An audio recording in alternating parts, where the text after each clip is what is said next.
I'm so glad it's Wednesday because that means Friday's coming soon. And Friday just happens to be San Diego State and Stanford, something that just about all of us can sink our teeth into.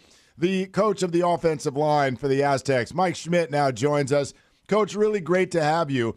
And we've been hearing a lot of people talking about how, look, it's no longer a youthful or inexperienced offensive line as it was last year when you were facing Stanford. So how's this year looking different than last year? Yeah, I think we're going to start the five guys that we finished off last year with, and they got a lot of snaps under their belt now. I think you'll see an increased speed up front.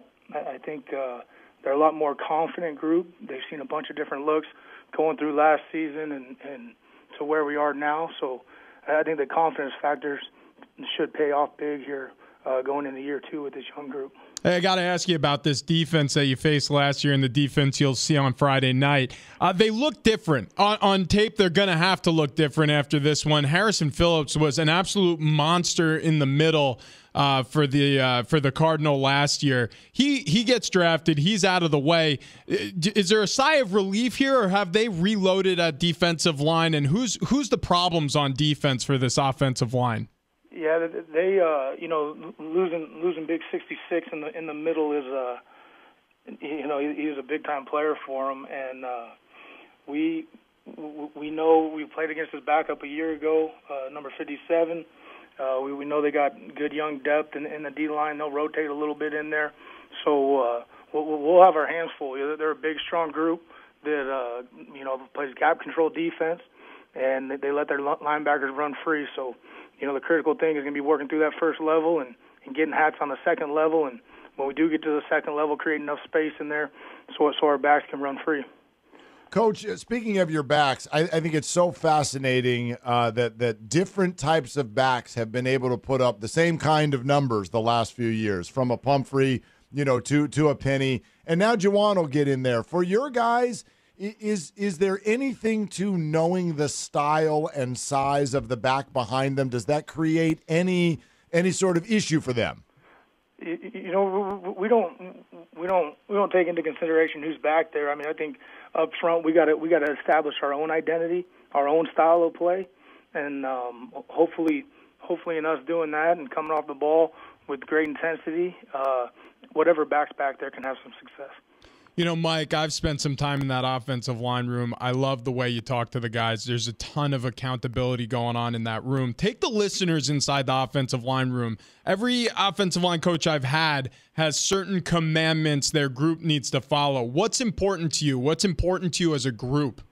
I think, number one, I think we got to be on the same page. We all got to play as one, and communication is what factors in probably first and foremost. If you don't communicate and know where you're going, know exactly what you're seeing, and everybody see through the same lens is something that we take pride in.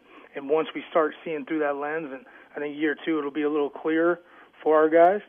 Everybody can kind of run off the ball with confidence, and that's the first thing that we try to build is playing together, playing as a unit, and running off the ball with knowing our buddy's going to be there and having confidence that he's going to be there. The trust and accountability comes into factor.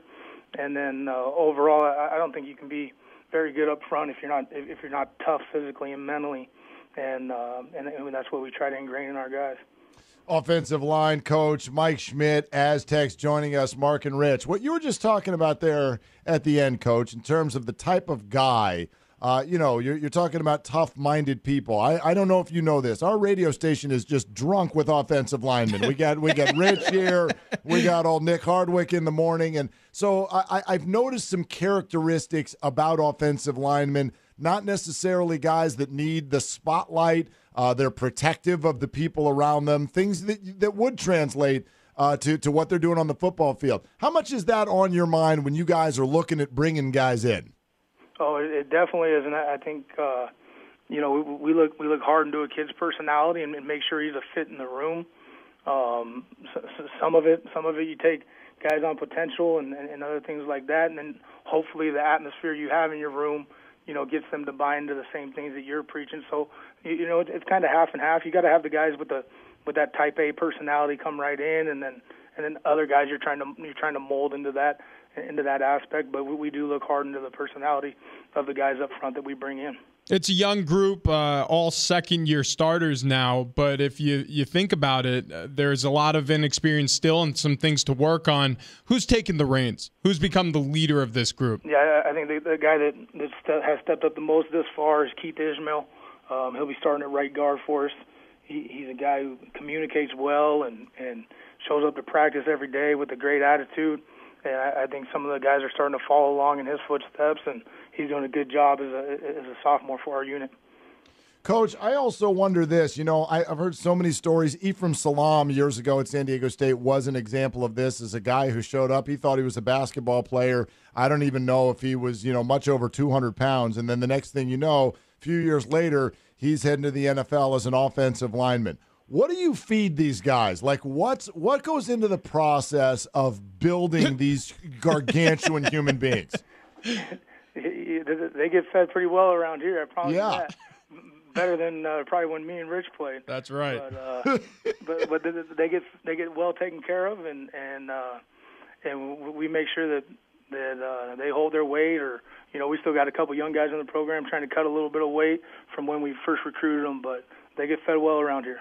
Hey, so Chapman at quarterback, he's been there basically forever. The most winningest quarterback in the D1 era at San Diego State.